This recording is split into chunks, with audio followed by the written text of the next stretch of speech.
Buenos días a todos. Buenos días.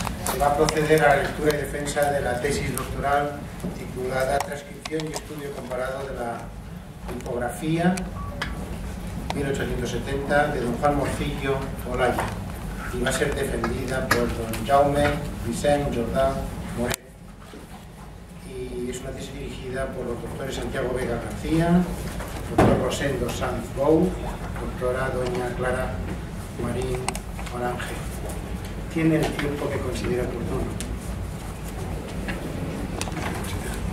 Muchísimas gracias.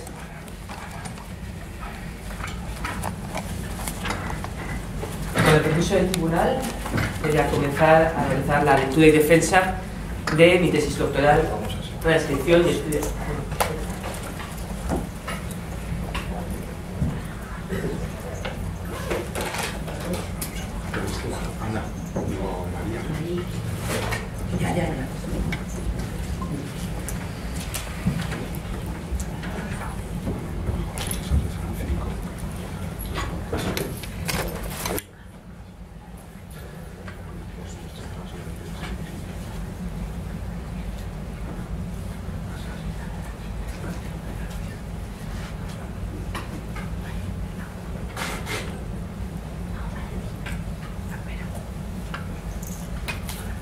Transcripción y estudio comparado de la tipografía de 1870 de don Juan Morcillo Olaya.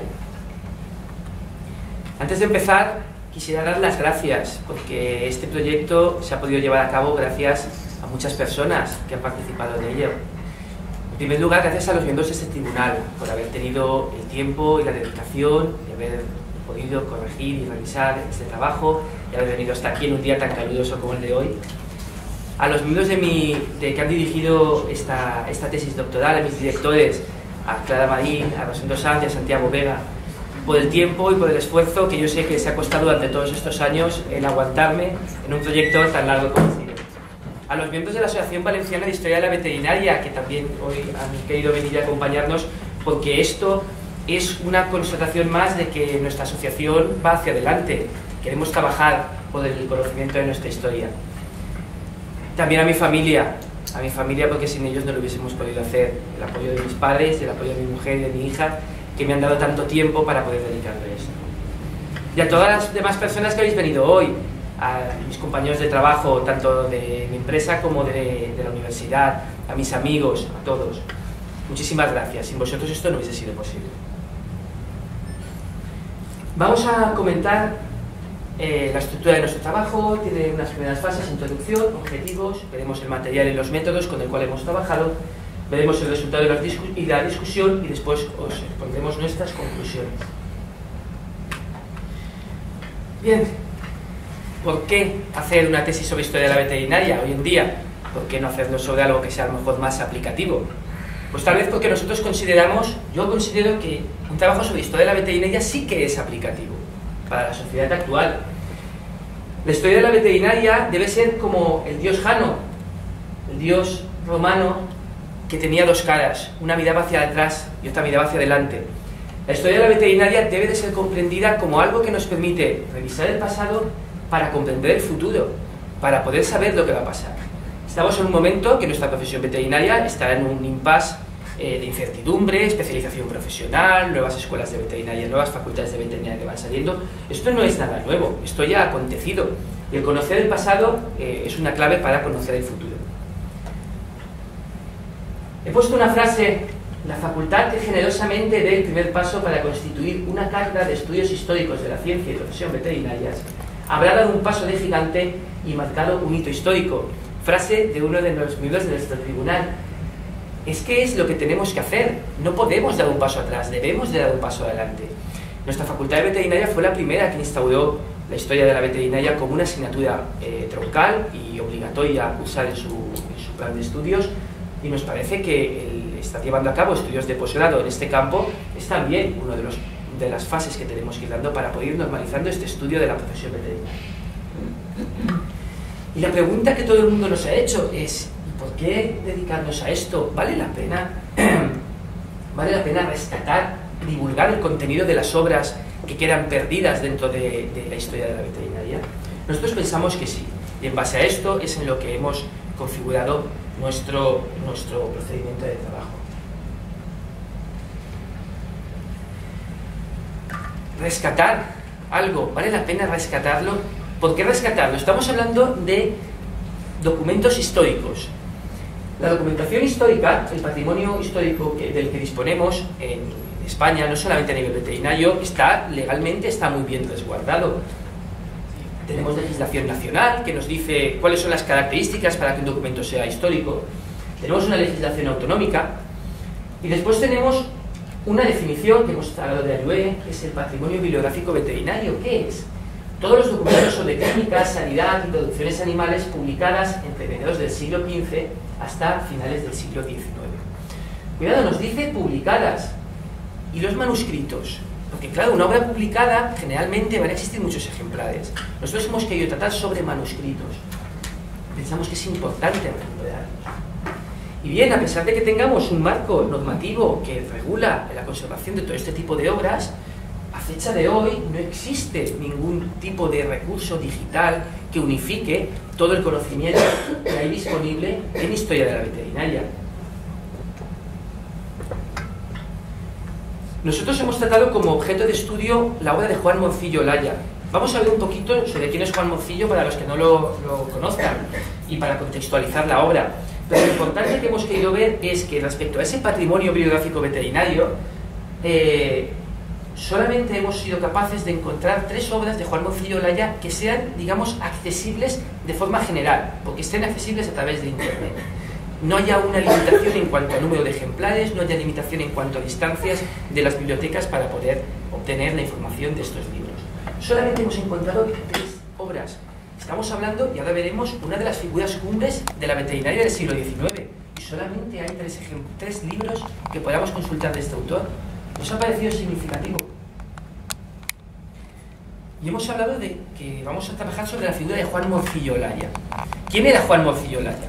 Pues Juan Morcillo era un veterinario de aquí de Valencia. Él nació en Albacete en 1928, pero trabajó durante toda su vida desde 1852 en la ciudad de Játiva. Entonces, aunque es de albacetense de nacimiento, es valenciano de adopción, podríamos decir. Es un veterinario que se dedicó eminentemente a la actividad clínica. Es un veterinario de provincias, podríamos decirlo, no vivía en una capital, no estaba asociado a una actividad universitaria y vivió en la segunda mitad del siglo XIX. ¿Qué hace que Juan Morcillo Olaya nos haya llevado a nosotros a plantearnos el hacer un estudio histórico sobre su obra? Este es Juan Morcillo Olaya, una imagen cortesía del doctor Fernando Aganzo, que nos permite un poco recopilar cuál fue la trayectoria vital de este autor.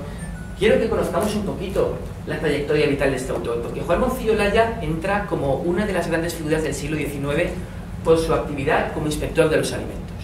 En 1854, Juan Morcillo comienza su actividad como inspector de casas matadero, de mataderos municipales, en la ciudad de Játiva. Y 4 años después publica la que será su obra cumbre, Guía del Veterinario Inspector, o sea, Policía Sanitaria Veterinaria aplicada a las casas matadero y pescadería. Hoy en día, la sociedad no comprende cuál es la función de los veterinarios en el control de la seguridad alimentaria. Sin embargo, hace 150 años hubo una persona aquí, a escasos 40 kilómetros, que creó de la nada lo que era la sistemática de inspección y control de los alimentos. A nivel mundial no se había publicado antes ninguna obra que catalogase este tipo de inspecciones. Robert von Ostertag, alemán, conocido como el padre de la inspección de la carne, desarrolló sus obras en 1890, casi 30 años después de que apareciesen sus primeros libros sobre inspección de alimentos. ¿Cómo podía llevar a cabo tener esta cultura general como para poder crear de la nada algo? Pues que Morcillo era un gran bibliógrafo. Su biblioteca, que a fecha de su muerte la Universidad Complutense de Madrid recibió más de 400 ejemplares de su biblioteca personal, Contó en su momento con más de 1000 ejemplares durante su vida. Muchos de ellos están ahora en lo que es el Instituto Luis Vives, de aquí de Valencia. ¿Por qué? Porque Morcillo donó una gran cantidad de ejemplares de su biblioteca personal a la antigua Escuela Libre de Veterinaria de Valencia, que en su disolución donó esos libros a lo que era el Instituto de referencia de la ciudad de Valencia. Con lo cual, él contó con más de 1000 ejemplares en su biblioteca personal, que hizo que en 1883 él pudiese escribir su propia bibliografía veterinaria española. Él lleva a cabo un censo de todas las obras de importancia y publicadas en España desde prácticamente el siglo XV, siglo XVI, de albaitería, hasta las últimas obras que prácticamente centra en la segunda mitad del siglo XIX. Un gran inspector, un gran bibliógrafo, pero realmente él con lo que se ganaba el jornal todos los días era con su faceta como clínico. Una faceta que él desempeñaba 7 días a la semana en horario de mañana y tarde. Una persona que trabajaba muchísimas horas en el campo de la clínica y que de todas las actuaciones clínicas que realizaba, él tenía la costumbre desde su época de estudiante de apuntar síntomas, diagnóstico, pronóstico, tratamiento, problemas, convalecencia y evolución, en lo que él llamaba observaciones. Si multiplicamos desde 1853, que se establece en Játiva, 7 días a la semana, mañana y tarde, durante hasta 1870, casi 20 años de ejercicio profesional, cuando él escribe nuestra tipografía, vamos a ver que ella va a contar con un gran bagaje clínico en cuanto a cantidad de datos. Es una de sus grandes funciones en su trabajo profesional. Sin embargo, es la que menos difusión ha tenido. ¿Por qué? Porque luego veremos que la mayoría de sus obras publicadas en este campo han quedado es un gran autor. Es un gran autor. Sus publicaciones en revistas están totalmente inaccesibles, ¿vale? La mayoría de las revistas han desaparecido, fruto de pérdidas. Por ejemplo, su revista La Alianza Veterinaria prácticamente está totalmente perdida. Pero de sus libros se encuentran censadas en diferentes bibliografías veterinarias 18 libros publicados y 26 manuscritos catalogados. 26 no, 27. Nosotros añadimos a partir de ahora este nuevo manuscrito, la tipografía de 1870, como uno de sus manuscritos. Y si vemos, aquí hemos hecho una pequeña comparativa para que sea muy gráfico el verlo. Estos son el total de sus libros publicados sobre temas que no fuesen relacionados con la inspección, con los caballos, temas relacionados con seguridad alimentaria. Publica 13 libros. Son la misma cantidad que manuscritos sobre el campo hípico quedan sin publicar. Significa que hay tanta cantidad de libros de Morcillo no publicados sobre el campo hípico como publicados sobre el campo alimentario. Esto nos da una referencia. Hay un buen campo de Morcillo que no ha llegado a estudio. ¿Por qué? Porque el acceso a estas obras es difícil. Y también hay que comentar que Morcillo siempre es un defensor de la profesión digna. Es el fundador en 1881 de la Asociación de los Veterinarios de la Ribera del Júcar, la primera asociación prácticamente profesional que se hace de veterinarios. Y en 1901, presidente de honor de lo que será el Colegio de Veterinarios de Valencia, primero de los colegios veterinarios que se fundan en España, con lo cual es una persona avanzada a su tiempo, defensor de la dignidad profesional y que utiliza su gran cantidad de conocimientos y de bagaje para defender una profesión. Un defensor de la profesión con un gran conocimiento y que deja tantos libros sin publicar. ¿Por qué? Por algo muy sencillo. Morcillo podemos englobarlo en lo que se considera la teoría escéptica. En 1870 hay dos hechos principales de la ciencia que aún no han sucedido. La elaboración de la teoría del germen por parte de Pasteur, no se sabe por qué la gente enferma, y la teoría de la evolución. Aún estamos en una época creacionista. Morcillo, con todo ese referente y todo ese conocimiento, la ciencia no le puede dar las respuestas que él busca. Y por eso él tiene un nivel de esperanza muy corto con lo que le da la ciencia. En sus palabras, la medicina, miseria, el cuerpo humano, tinieblas. Él realmente no confía en la realidad de su tiempo. No confía en que sus manuscritos y sus libros sean apreciados por la sociedad. En su claudografía de 1877, él dice: hoy tengo la satisfacción de verlo pero nunca pienso darlo a imprenta, convencido de que publicar una obra de veterinaria en España es tanto como perder el tiempo y trabajo que se ha empleado, y lo que es más triste, los gastos que ocasiona su publicación. No cree que la gente vaya a ser capaz de apreciar su obra. ¿Por qué cree que no lo aprecia? Porque él piensa de la profesión veterinaria. Somos una clase pobre, poco aficionada a tener libros y a estudiar, y en la actualidad poco instruida en general. Morcillo no lleva los libros a imprenta porque no piense que sus libros vale la pena que sean impresos. No los lleva a imprimir porque piensa que la sociedad no va a ser capaz de darle una interpretación correcta. Y como hemos dicho, esto es fruto de una realidad social, que también describimos en una frase del propio Morcillo, para entender la veterinaria del siglo XIX. Morcillo comenta: el progreso siempre creciente de la medicina imprime cambios notables en esta ciencia y que hacen insuficiente y hasta inútiles lo antiguo, obligando al profesor a que esté al corriente de su progreso, si no quiere pasar por inculto y torpe. De aquí que todo cuanto se ha dicho sobre la neurobiotecnia, el tétanos, hay que olvidarlo, porque de nada nos aprovecha en la actualidad. Ya hay necesidad de estudiar esta enfermedad en el día bajo las nuevas ideas reinantes, lo que se llama gráficamente la idea microbiana. Louis Pasteur en este momento ya ha publicado la teoría del germen, ya se ha constituido como algo asentado dentro de la ciencia, ya todo el mundo lo acepta como verdadero, y él empieza a ver que la nueva ciencia, la ciencia que aparece, le da respuestas a sus preguntas. Y él entra en ese efecto de la reina roja, ¿vale? Corre tan rápido como puedas para mantenerte siempre en el mismo punto. Una teoría evolutiva, pero que podríamos aplicar a la concepción de Morcillo respecto a la ciencia. Hay que olvidar lo antiguo, hay que estar en lo nuevo, dignidad profesional, conocimiento. ¿Vale?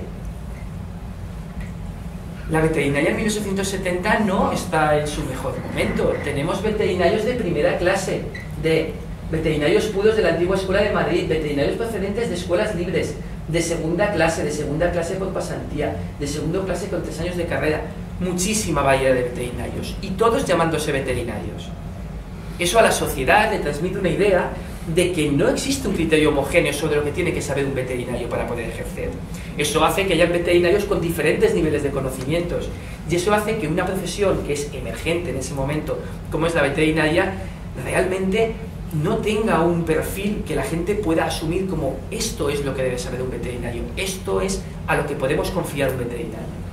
Afortunadamente, solamente un año después de la creación de la escritura de la hipografía, las escuelas de veterinaria se unifican en un único título, y a partir de ese momento empieza a crearse una trayectoria de la veterinaria más unificada. Pero hay que entender que cuando él escribe su libro no existe una unificación, y por eso él, veremos, plasma muchos contenidos que cree que debe saber un veterinario.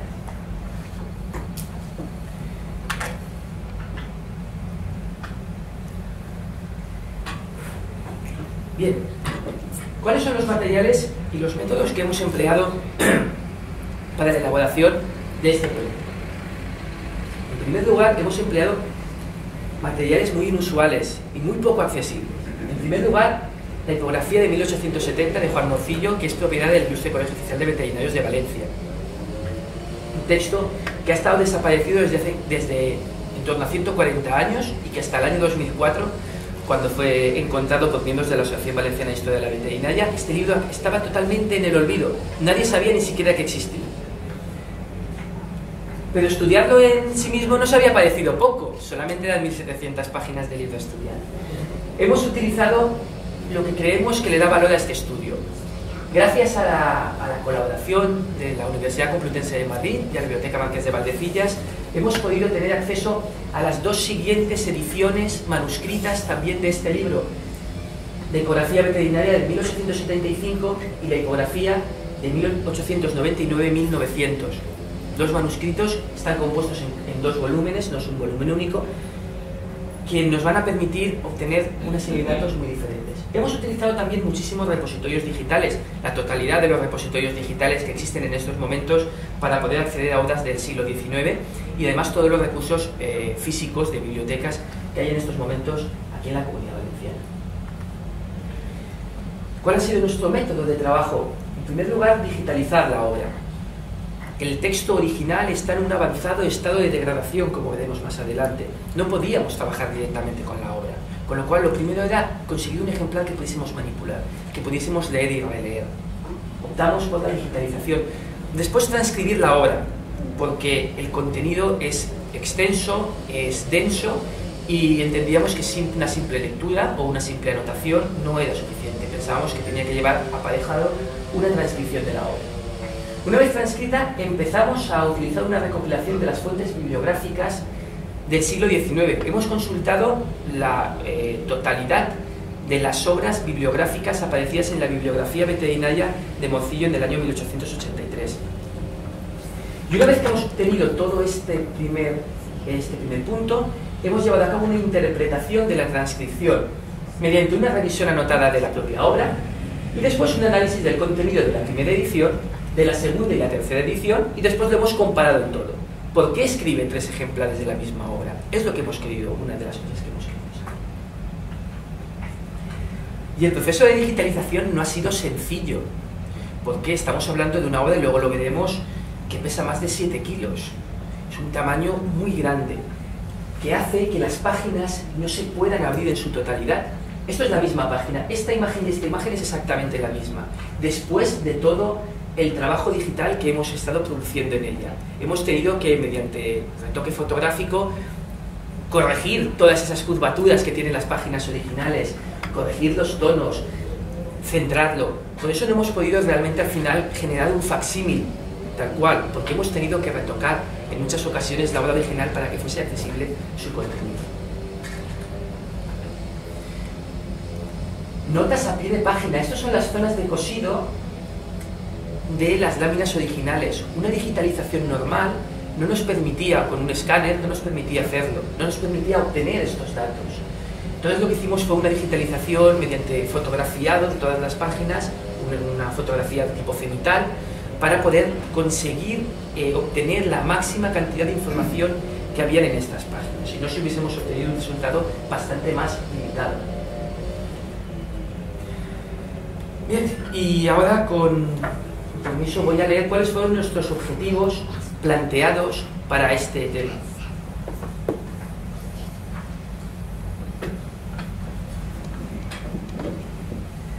En primer lugar, nuestro primer objetivo ha sido plantearnos recuperar la primera tipografía de Juan Morcillo Olaya, cuyo ejemplar original se encontraba en avanzado estado de degradación e inaccesible para la investigación histórica.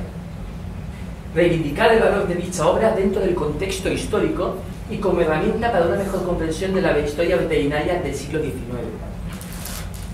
Comprender la importancia de la obra mediante su estudio y su comparativa, mostrando las diferencias respecto a las ediciones posteriores también inéditas. Dar a conocer las obras de Morcillo como hippiatra e hipólogo, aspectos de su trabajo que no han sido divulgados al tratarse en su mayoría de obras manuscritas. Visualizar la evolución científica acontecida en el periodo entre 1870 y 1900 a través de la evolución de los argumentos y contenidos de las 3 ediciones y participar en los procesos de divulgación científica en sintonía con los actuales trabajos de difusión digital de historia de la veterinaria al generar una copia transcrita del manuscrito original.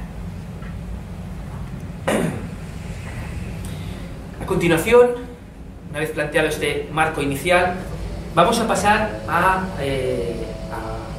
presentar los objetivos, los resultados y la discusión de los objetivos que nos hemos planteado. En primer lugar, hemos llevado a cabo la digitalización para conseguir ese ejemplar digital. Este es el libro original y esto es lo que hemos conseguido después de este proceso de digitalización que hemos realizado. Hemos conseguido un ejemplar exactamente igual, con las mismas páginas en blanco, en el que se puede apreciar los mismos efectos de la degradación que está produciendo la tinta ácida sobre el papel y que en un futuro llevarán a la destrucción total del libro, respetando todas las páginas que quedan en blanco en su propia consecución, obteniendo la máxima calidad en su fotografiado, porque hemos conseguido que la calidad de las imágenes sea extremadamente buena, precisamente porque entendemos que este proceso de digitalización no se podrá repetir en muchas más ocasiones, ¿vale? Por las características del propio ejemplar. Hemos intentado que sea lo más fácilmente transformable en medios que sean visibles. Este ha sido el objetivo de nuestro primer resultado de nuestra investigación.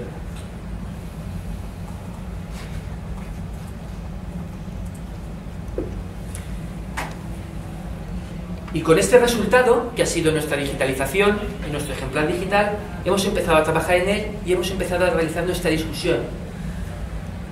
Bien, lo que vamos a ver ahora va a ser un pequeño resumen de lo que componen las 3 ediciones de la hipografía y cuáles son los datos que hemos obtenido de ella. El estudio de la primera hipografía nos parece extremadamente interesante, puesto que no existe ninguna referencia bibliográfica previa a este texto, con lo cual todos los datos que damos pueden ser utilizados en el futuro. Hemos intentado ser lo más precisos posibles. Es un ejemplar que pesa 6.960 gramos, ¿vale? Medido con una balanza calibrada. Un tamaño extremadamente grande, un tamaño más grande de folio, que hace muy difícil su manipulación, pero que tiene su sentido. Tiene su sentido que tenga este tamaño, puesto que las ilustraciones que después veremos que aporta tienen exactamente el mismo tamaño que las hojas del libro. Si hubiese sido un tamaño más pequeño de papel, no hubiésemos podido incorporar, no hubiese podido Mocillo incorporar este tipo de láminas. Tiene muchísimas láminas, 70 ilustraciones, 69 láminas más un dibujo original, el que hemos visto en la imagen anterior, que es un retrato inédito de Juan Mocillo. Y después también hemos visto que todas las láminas que aparecen en la obra vienen protegidas por una pequeña hoja de papel de cera. Esto nos ha permitido que incluso las ilustraciones originales, que están hechas a carboncillo, se hayan mantenido con una calidad extremadamente buena, a pesar de ser un libro de los años, de prácticamente 146 años. El origen de la hipografía tiene un origen noble. Quiero que todo el mundo conozca que este libro se escribe porque Juan Mocillo un día va por el mercado municipal de Játiva y escucha a unos tratantes de caballos que están burlándose de los jóvenes veterinarios a los que acaban de estafar, porque han conseguido que den por bueno un caballo que tenía unos defectos graves a la hora de su compra-venta, y han conseguido que lo den por bueno y hayan ellos podido cerrar el trato de la venta. Y se están burlando de la ineptitud de estos veterinarios, que eran jóvenes y tenían mucha experiencia. Mocillo lo oye y, como hemos dicho, defensor de la dignidad profesional, él entiende que estos veterinarios no lo han hecho porque han sido malos veterinarios, sino porque tal vez no tengan los conocimientos suficientes a través de lo que las escuelas de veterinaria, ese batiburrillo de escuelas de veterinaria que teníamos en esos momentos, sean capaces de aportarles. Él considera que los libros de aquel momento tal vez sean libros demasiado antiguos, tal vez sean solamente traducciones de los libros que habían en la época, y él decide que va a escribir un libro nuevo, algo totalmente novedoso, en lo que él refleje lo que piense que los veterinarios deberían de saber para poder ejercer sus cargos como veterinarios. Es un origen noble, ¿vale? Y es un libro que no tiene ninguna revisión bibliográfica previa, no aparece. ¿Por qué? Porque realmente esto es un borrador de algo mucho más grande, que se irá gestando con el paso del tiempo y que nos llevará a lo que él constituye como un proyecto que se dividirá en 4 volúmenes. El libro original, el libro de 1870, es un solo tomo, pero él conceptúa el contenido de ese tomo como que se podría dividir en 4 volúmenes diferentes. Uno trataría sobre la historia del caballo, otro trataría sobre sus razas, un tercer tomo trataría sobre zootecnia y cría caballar, y un 4.º tomo trataría sobre el exterior del caballo y los asuntos exterioristas del caballo. Este es el estado del libro original. ¿Vale? Esto es lo que él lleva a cabo en un primer momento. Y eso es lo que nos llega. Un libro en un alto estado de degradación. Pero nosotros hemos querido recuperarlo. Y para recuperarlo había que estudiarlo.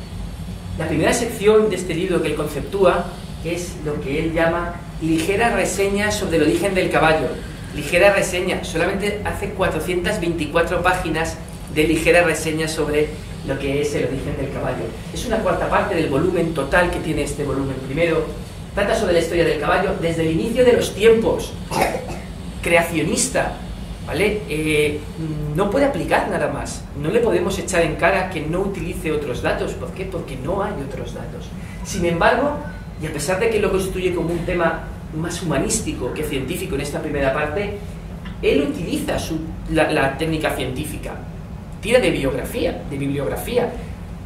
busca los datos y los escritos que hay sobre esa gran biblioteca que tiene para justificar cada una de sus afirmaciones. De tal forma que constituye una fotografía o una película en la que nos cuenta cuál ha sido el origen de la domesticación del caballo a través de los siglos. La segunda parte de la obra es las razas principales existentes. Es también una ligera introducción, son otras 424 páginas sobre el contenido de las razas existentes, en las que las divide en dos grandes bloques: caballos del norte y caballos del sur. Hay que entender caballo del sur como caballo oriental, como el caballo derivado del pude raza, y el caballo del norte comprendido como ese caballo grande de trabajo del norte de Europa. No solamente se queda aquí, entra también a hablar de las mulas, entra a hablar de los burros, entra a hablar de las especies salvajes, de la cebra, del tau. Y tiene una gran cantidad de conocimientos sobre la cabaña ganadera. Y es uno de los puntos que nos ha llamado y que más llama la atención cuando la gente consulta el libro. Y es porque Morcillo recupera y escribe a mano los diferentes hierros de los diferentes criadores de caballos que hay en España en ese momento. Están en uno de los puntos en los que las láminas más están dañadas, precisamente por la cantidad de tinta que utiliza para poder copiar este tipo de dibujo de los hierros que se utilizan para lanzar los caballos. La importancia de esto y la contextualización es que en el siglo XIX no tenemos aún microchips para trazar la identidad de los caballos, no existen reseñas, básicamente estamos utilizando una identificación por medio de hierros. Disponer de información de los hierros para los veterinarios que se dedican a estos asuntos de compraventa de caballos es algo que les va a ser extremadamente beneficioso.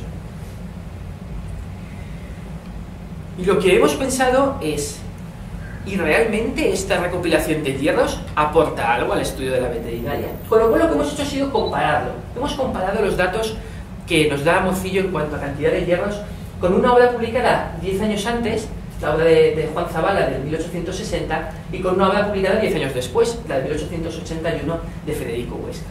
Y lo que hemos visto es que, aunque la obra de Morcillo solamente cuenta con 1127 hierros censados, ¿vale?, que en comparación con las otras obras, con la de Juan Zabala tiene casi 3000 hierros censados.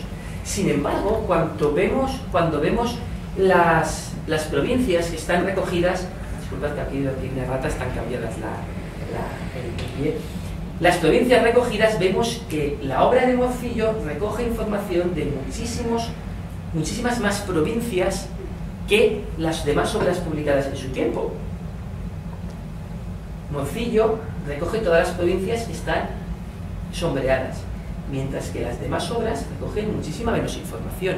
¿Cómo consigue esto? Porque Morcillo es consciente de que hay muchísimos criadores de caballos que no tienen una significación importante como para tener hierros propios, caballos de mala calidad. Normalmente los demás criadores simplemente obvian las provincias en las que no hay grandes criadores de caballos.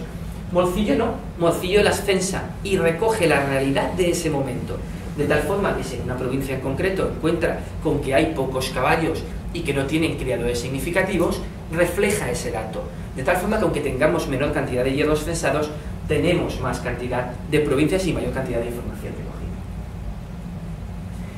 Estas dos primeras partes que hemos visto son las que se repetirán después posteriormente, con lo cual, cuando entramos en esta tercera sección del libro, el que recoge los exteriores del caballo, tenemos que contar que no estará recogido en posteriores ediciones de la hipografía, con lo cual estamos ya rescatando un material que es totalmente inédito. Es un apartado directamente exteriorista del caballo, descripción del caballo, y que, cuidado, tiene un contenido polémico importante, porque aquí enfrenta directamente a las obras que hay publicadas en ese momento y que se utilizan como libros de estudio en las escuelas de veterinaria. sobre todo enfrenta a la obra de Hipólito Estévez, de la cual dice que es una mera traducción que ha servido hasta ese momento, pero que esa obra tiene que empezar ya a evolucionar. Tiene una gran cantidad de láminas, ¿vale?, que utiliza para ilustrar todo este conocimiento del exteriorista del caballo, y además tiene una gran cantidad de láminas en el campo de las marchas del caballo. Las marchas del caballo hay que comprenderlas como que eran el elemento que permitía a un veterinario clínico encontrar y detectar los diferentes problemas físicos que podía tener un caballo a la hora de su proceso de compra-venta. Con lo cual, el conocer las diferentes marchas de las que dispone un caballo, ¿vale?, era esencial para los veterinarios de aquella época. Y la cuarta parte ya es una parte directamente aplicada, una veterinaria aplicativa, una veterinaria legal, una veterinaria del veterinario que se dedica en su día a día a la compraventa de caballos. Y tiene un apartado que hemos encontrado y que creemos que es extraordinario, que es su gran información sobre fraudes. No solamente dice qué defectos puede tener un caballo, que eso entraría en cualquier campo clínico, entra a describir cuáles son los fraudes que se asocian para vender los caballos que tienen ese tipo de defectos. Y no solamente es que los describe, es que prácticamente teatraliza las conversaciones que tienen lugar en los actos de compra y venta según los diferentes tipos de tratantes de caballos que existen, y que realmente aportan mucha información a aquellos veterinarios que no tenían ningún tipo de experiencia previa en estos tratos. Sobre todo nos parece muy interesante, uno, porque no viene recogido de ninguna obra, es un campo que viene directamente de su experiencia, y por otro lado, porque no hay ninguna obra posterior que trate tan a fondo este tema de los fraudes en la compraventa de caballos. Bien, tiene también un campo sanitario importante, no solamente describe los fraudes, sino los problemas físicos que pueden tener un caballo en su punto de compraventa. Y es el punto fundacional de la obra, recordemos lo que hemos comentado antes, es el punto por el cual Morcillo comienza a escribirlo. Por eso entendemos que la hipografía, al estudiarlas, es tan importante entender esta primera edición, porque este punto fundacional no aparecerá en los ejemplares posteriores, a pesar de que en los prólogos de las posteriores ediciones también menciona este origen para hacerlo, esta defensa del veterinario inexperto. Y bien, y luego hay una quinta sección que hemos incluido, aunque no es una sección en sí misma, es lo que es una constitución de índice y de diccionario para entender muchos de los términos de los que trata. Solamente son otras 300 páginas, hemos entendido que tenía la significación suficiente para confeccionarla y estudiarla como una sección en concreto. La mayoría de sus definiciones provienen del diccionario de veterinaria de Carlos Risueño, muchas de las cuales transcribe literalmente. Pero cuidado, es también muy interesante en esto, crea también sus propias definiciones. Hay términos que respecto a lo que hay publicado para su entendimiento de la veterinaria no es suficiente, con lo cual él escribe su propia definición de algunos términos veterinarios o en algunos aclara de qué forma él conceptúa que deberían de entenderse. No aparecerá la parte de diccionario en ninguna edición posterior.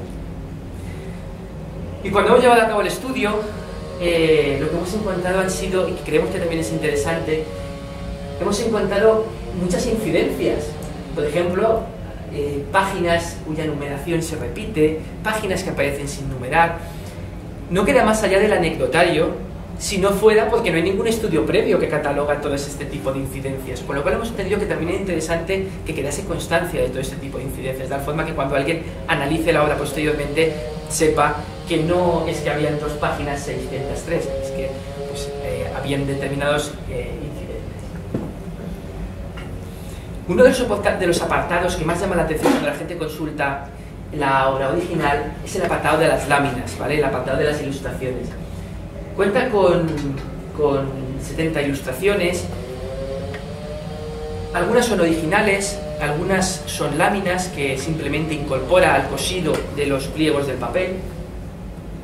Las que no son originales son litografías del año 1857 de Jean-Victor Adam, que hemos podido identificar gracias a que la digitalización, cuando la hemos realizado, hemos tenido acceso al libro físico, no ha sido una digitalización hecha por un tercero, de tal forma que en los límites de las zonas de cosido hemos podido encontrar estos datos que nos han permitido identificar el origen de estas litografías. Si hubiésemos directamente sacado solamente la fotografía del dibujo, no hubiésemos perdido este tipo de datos. Estas son imágenes de la Pictorial Lab. Así también. Y es interesante que veamos el proceso de degradación del papel. A pesar de su buena conservación, a pesar de esas láminas que protegen el papel, las láminas poco a poco van sufriendo un proceso de degradación. Y después hay láminas que son de tipo original, dibujadas por José Ventura. No tenemos referencia de José Ventura como pintor, no es un pintor profesional. Lo que sí que hemos encontrado es que era una persona que al parecer tenía aficiones comunes con Morcillo, porque lo hemos encontrado también como suscriptor de la obra Játiva, Memorias, Recuerdos y Tradiciones, y aparece también José Ventura, y aparece también Juan Morcillo. Entonces entendemos que es una persona de aficiones similares a Morcillo, una persona culta, que probablemente tenga conocimientos avanzados de dibujo y que colabora con Juan Morcillo para poder realizar las ilustraciones originales. Ilustraciones que obviamente no se inventa, las saca de algún sitio. Uno de los grandes retos de este estudio ha sido encontrar el origen de las imágenes. Hemos encontrado en obras como Ilustración para el Pueblo el origen a partir del cual, esta es la ilustración de José Ventura, como la copia del ejemplar que aparece. En algunas se ve bastante más claramente, a través de la obra de Buffon, cómo hace la copia de algunas de las imágenes. Y estas, sobre las razas españolas, todas las razas españolas que aparecen en el libro, son todo copia de las láminas de Vicente Urrabieta, que publica en el año 57 con los ganaderos de la exposición de productos agrícolas que se celebra. De tal forma que también nos da un lapso temporal para saber más o menos si las obras de ilustración que utiliza para ilustrar su libro son obras antiguas o obras nuevas. Vemos que realmente no hace tanto tiempo, hace apenas 10 años que se han publicado estas ilustraciones, son relativamente recientes. Y uno de los campos que también suscitan polémica cuando la gente consulta el libro es el tema de la autoría del autor. Morcillo escribe el libro, obviamente a mano, pero sin embargo hay cosas que a veces no le cuadran a la gente que lee el manuscrito original. La ortografía, las faltas ortográficas, la letra. Hay momentos en los que hay capítulos que aparecen faltas ortográficas que se reiteran y que luego en otros apartados del libro no aparecen. Hay veces que la letra parece que sea diferente en unos campos que en otros. Y hay gente que nos ha planteado, cuando hemos estado tratando el tema, ¿todo el libro lo escribió Morcillo? ¿O este libro es obra de Juan Morcillo Olaya? Entonces lo que hemos hecho ha sido un estudio grafológico, ¿vale? Para poder saber si realmente la obra es autoría del mismo autor. Hemos utilizado el sistema Creative Jamin, ¿vale? En el que hemos llevado a cabo una serie de parámetros, los hemos analizado. Estos son un ejemplo de dos de las páginas que hemos comparado, estas de la primera parte de la obra y estas de la cuarta parte de la obra, en las que más diferencias, sobre todo ortográficas, hay. Y si las vemos, pues podemos ver que básicamente, si yo no dijera de qué partes son cada una de las partes de la obra, realmente no tendríamos elementos para diferenciarlas. Vemos que realmente esto lo ha escrito la misma persona, porque no solamente hemos visto lo que es el contexto general de la página, sino que hemos llevado a cabo un estudio grafológico con diferentes palabras que nos permitan analizar todos los trazos que tiene una caligrafía, tanto trazos ascendentes como descendentes. Y no nos hemos parado solamente en ver dos puntos diferentes de la tipografía de 1870. La hemos comparado también con la tipografía de 1875, con la de 1899, con la tercera edición, y además con uno de los manuscritos que hay accesibles por vía digital, como es la Triquina y Triquinosis, que escribió en el año 76. Un libro que no fuese la tipografía, para que nos sirviese un poquito de blanco en el hacer este análisis. Y lo que hemos visto es que realmente el análisis de los trazos son similares. ¿Cuál es la autoría? ¿Cuál es la posibilidad? La autoría es de Juan Morcillo Olaya. ¿Cuál es la posibilidad para que hayan estos cambios?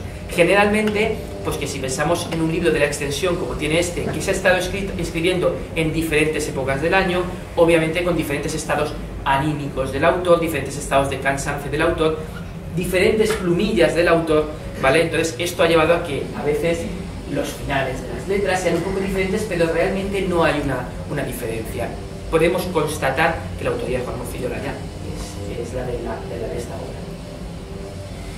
Bien, y después hemos querido, como hemos comentado antes, ver las otras dos ediciones. La edición de 1875, que ha sido amablemente digitalizada por la Biblioteca Marqués de Valdecilla, y en la que hemos querido analizar el contenido.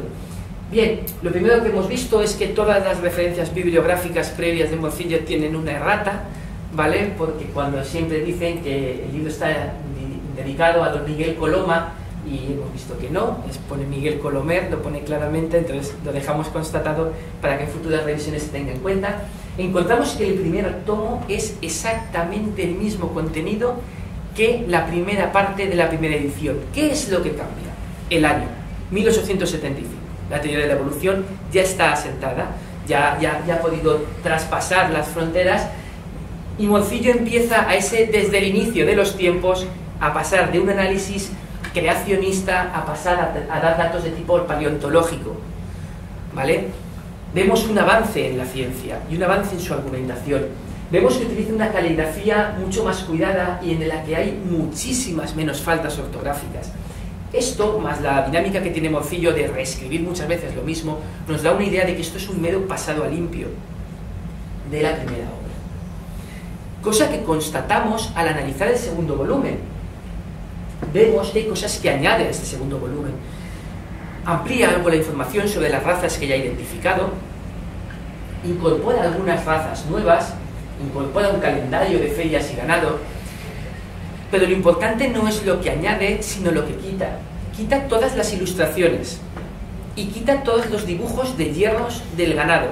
No porque no sea importante, sino porque al final de la obra aparece, para las láminas y su colocación, así como para la marca o hierro que cada ganadero usa en España, véase el manuscrito grande. Esto al parecer nadie lo ha tenido en cuenta cuando han leído la segunda edición de la hipografía, porque el segundo manuscrito es bastante más pequeño que el ejemplar original, la primera edición, ¿vale? Por eso él no puede incorporar otra vez las láminas, por eso no copia otra vez los hierros, no porque no sea importante, sino porque ya referencia a que esto es un pasado grande, un pasado limpio del manuscrito grande, ¿vale? Entonces aprovecha el mismo. Y el tercer ejemplar que hemos analizado ha sido la tercera edición. Un ejemplar que también está en la Universidad Complutense de Madrid, en la Biblioteca Marqués de Valdecillas, que físicamente es mucho más parecido a la primera edición que la segunda, porque en cuanto a su tamaño es similar a la primera edición. Lo único es que en vez de ser un único tomo, son dos tomos que recogen las dos primeras partes de la hipografía de 1870. En la parte del primer volumen, cuando habla de la historia del caballo, amplía muchísimo en forma y contenido los contenidos de tipo paleontológico, los conocimientos científicos, ya va dejando totalmente el campo creacionista. Y aparece una introducción nueva en la que analiza el nivel de la cabaña española de caballos. Porque este libro se escribe casi 30 años después que la primera edición. Con lo cual, en la primera edición, Juan Morcillo Olaya llega hasta la primera mitad del siglo XIX, pero en esta tercera edición ya prácticamente analiza la segunda mitad del siglo XIX. Entonces hace un gran análisis.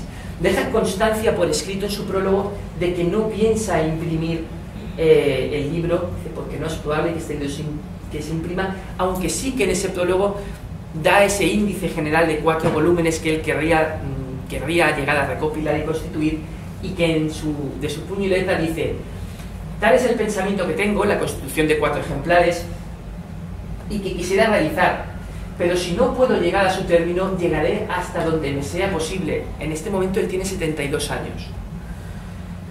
Después, el que pueda recoger esto, si quiere y se conceptúa con fuerzas suficientes, que lo concluya. No da el proyecto por cerrado. Él ya entiende que no va a ser capaz de hacerlo, pero entiende que ya ha creado un borrador a partir del cual generar toda esta obra final. Un volumen extremadamente cuidado en forma, no se parece en nada. Policromía en rojos y negros, no solamente en la página inicial, en muchas de las páginas interiores, para dar relevancia a determinados puntos que le encuentra significativos. Esta es una página de 1870, esta es una página de 1899. Letra mucho más pequeña, apretada. El tamaño de la página es similar, ¿vale? En cuanto a tamaño físico, Reglones mucho más apretados, en los que aprieta muchísimo más el contenido, revisando muchísimo más la ortografía y la caligrafía. Un pasado limpio definitivo de la obra que tendría que haber sido. Y el segundo volumen, y aquí es donde encontramos la gran diferencia respecto a todo, en el segundo volumen cambia totalmente la estructura del trabajo. Cuando habla de las razas del caballo, lo cambia absolutamente todo. No la esencia, pero sí la estructura. ¿Por qué? Porque utiliza la obra, la creación Historia Natural de 1873, en su segundo volumen. Tiene un estudio muy exhaustivo de las diferentes razas del caballo. Y él, lejos de dejar pasar este conocimiento, pues lo coge y lo utiliza.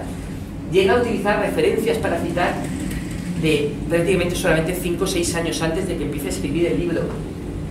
Y tiene un apartado muy importante de mestizaje español en el que critica la decadencia de las razas caballares en España. No desarrolla ya para nada el campo de hierros del caballo, ni siquiera lo cita en este apartado. Entendemos que él cree que aquí ya entra un campo más antropológico que un campo de criadores. Este es el índice de Historia Natural, tal y como aparece en la obra original, y este es el índice que él pone en la nueva edición del segundo volumen. Exactamente, no se ve porque se ve muy clarito, pero es exactamente el mismo índice y es totalmente diferente a la forma en la que plantea el tema en su primera edición. Bien, y la tercera edición tiene unas cosas que también es significativa y muy similar a la primera edición, que son las ilustraciones. Aparecen ilustraciones también originales y también aparecen láminas. No se encuentran firmadas ninguna de las láminas originales. En otras revisiones bibliográficas aparece y cita como que el autor es José Carchano Requena. No hemos encontrado ninguna referencia en la tercera edición que nos confirme que el autor es José Carchano. Investigando a José Carchano hemos visto que sí que es factible que pudiese ser. Es una persona de la misma localidad, también era de Játiva, del mismo lapso temporal y se dedicaba a daba clases de pintura y conservación histórico en el Museo de Játiva. Con lo cual sí que entendemos que sí que podrían ser obras de José Carchano. Y las ilustraciones proceden de copia de las ilustraciones de la primera edición.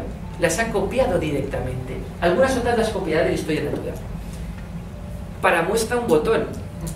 Lámina de 1870, lámina de 1899. Lámina de 1870, lámina de 1899. Exactamente la misma copia. Copia tanto las láminas originales de Jean Victor Adam como los dibujos de José Ventura. Y para las que no tienen lámina, copia las de la Historia Natural. Esta es la ilustración que aparece de la Historia Natural de 1873 y esta es la lámina que él dibuja en la edición de 1899. Encontrar las fuentes de las ilustraciones nos ha parecido muy significativo porque nos da una trazabilidad directa de dónde viene el origen de la fuente. Bien, y las láminas que aparecen, a diferencia de las que aparecen de Jean Victor Adam en la primera edición, estas no son en blanco y negro, son en color cromatografías. Hemos encontrado que todas proceden de la misma imprenta, de la imprenta González y la imprenta Mateu. No aparecen, aunque González y Mateu tienen muchísima cantidad de sus litografías, de sus cromolitografías digitalizadas en repositorios digitales. Las que corresponden a las series de caballos no están digitalizadas prácticamente en ningún repositorio digital. No aparecen datos del autor, pero hemos encontrado que había algunas de las láminas en las que a pie de foto aparece este símbolo. Y solamente hay un cromolitógrafo del siglo XIX que haya trabajado en este lapso temporal para González y Mateu y cuyas iniciales coincidan con las que aparecen en la lámina, que es Teófilo Dufle. Con lo cual hemos podido saber que las cromolitografías que aparecen en la tercera edición, ahí abajo encontramos en pequeñito la firma y hemos podido trazar como que el autor fue Teófilo. Esto ha sido el análisis de las tres obras. Nosotros hemos entendido que el análisis completo de la tipografía de 1870 solamente es válido si utilizamos este conocimiento progresivo para dar una imagen final. Y nuestra imagen final es que la primera edición, en ese estudio comparativo de las tres obras, es un borrador de un concepto global, que posteriormente irá revisando, irá adaptando los nuevos conocimientos y que finalmente quedará inconcluso, pero que la obra de 1870 nos permite conocer qué era lo que pretendía.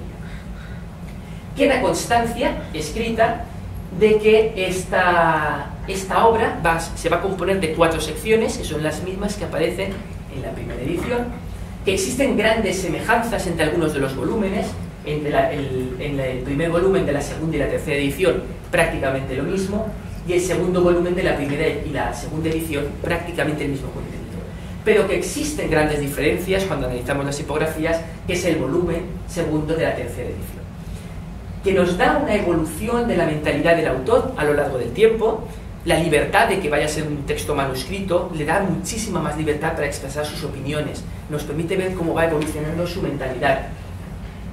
Invierte una gran cantidad de tiempo y esfuerzo en escribir estas tipografías, lo cual nos da una valoración del tiempo y estima que él cree que debe tener este tipo de proyectos para el conocimiento de los veterinarios. Y pensamos que después de haber analizado todo esto, realmente las tipografías de Juan Morcillo se entienden cuando se analizan conjuntamente, dan muchísimo más que el conocimiento de sus partes por separado.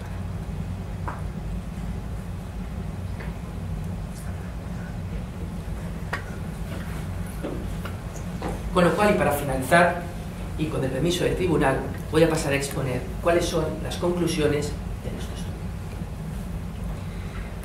Nuestra primera conclusión, para el primero de nuestros objetivos, es: se ha recuperado la tipografía de 1870 de don Juan Morcillo Olaya, lo que ha representado la conservación y difusión de un material de incalculable valor intelectual, histórico y científico. El apartado de conservación ha tenido un doble objetivo conseguido, como ha sido la digitalización del texto original y la transcripción al metal. Nuestra segunda conclusión ha sido que el análisis exhaustivo al que se ha sometido la tipografía da la posibilidad de compararla con otras obras de su tiempo, quedando claro de forma definitiva tanto los contenidos de la edición objeto de estudio como el contenido de las ediciones posteriores y la importancia de la imagen conjunta de las 3 ediciones de la obra. Nuestra tercera conclusión: se ha completado la intercomparación de las diferentes ediciones de la tipografía, lo que ha permitido como visión de conjunto más que la suma de los estudios de las diferentes ediciones por separado. El estudio ha permitido aclaraciones y puntualizaciones a los contenidos publicados sobre la obra del autor y más en concreto sobre las propias obras. Estas aclaraciones, lejos de quedar como un marco cerrado, se han realizado con el objeto de abrir un nuevo marco de trabajo en la recuperación de otros manuscritos del autor, así como de contenidos gráficos asociados. En concreto, y fruto del estudio intercomparativo de la obra, se están generando las transcripciones anotadas de las ediciones de 1875, de 1899 y 1900, de las que el estudio anotado ya está realizado. De esta forma se conseguirá obtener soportes digitales para la difusión de la totalidad de las tipografías, hecho que complementará los datos aparecidos en esta tesis y permitirán a otros investigadores el acceso a un mayor contenido del estudio. Nuestra cuarta conclusión: la aparición de los contenidos de este estudio y sus trabajos derivados permitirán a los futuros historiadores de la veterinaria comprender la importancia de Morcillo como impiatra y hipólogo al tener acceso a un mayor número de contenidos en este campo. Este trabajo aporta las claves del proyecto personal del autor que, de haber sido publicado, bien podría haber marcado un antes y después en la docencia y conocimiento hípico, dada la calidad y complejidad de los contenidos desarrollados. Fruto de las conclusiones preliminares obtenidas, se han presentado 4 comunicaciones a diferentes congresos de historia de la veterinaria entre 2010 y 2013. Nuestra quinta conclusión: durante el periodo 1870-1900 sucederán 2 de los mayores avances de la ciencia moderna en la elaboración de la teoría y aceptación tanto de la teoría del germen como de la teoría evolutiva. Los cambios acontecidos en las ediciones posteriores a 1870 nos permiten conocer que el avance científico era una realidad en su conocimiento, incluso en zonas rurales y apartadas de la actividad académica de las escuelas veterinarias. No obstante, y tras el análisis de las actividades bibliófilas de Morcillo, podemos establecer que tan solo las élites intelectuales tuvieran las correctas herramientas para el análisis e interpretación de los nuevos descubrimientos. Esta teoría explicaría el afán didáctico de los primeros capítulos tanto de la segunda como de la tercera edición, además de justificar su reiterada aparición edición tras edición.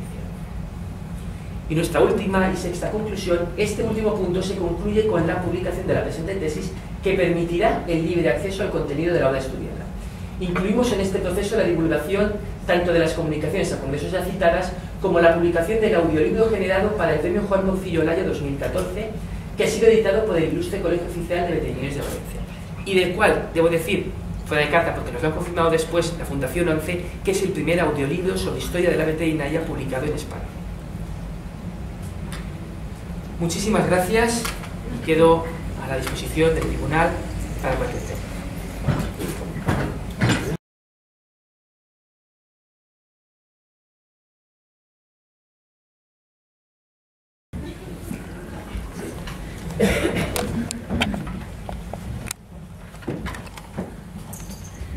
Muy bien, le agradezco el tiempo que ha dedicado a esta presentación de la tesis, que la considero muy interesante.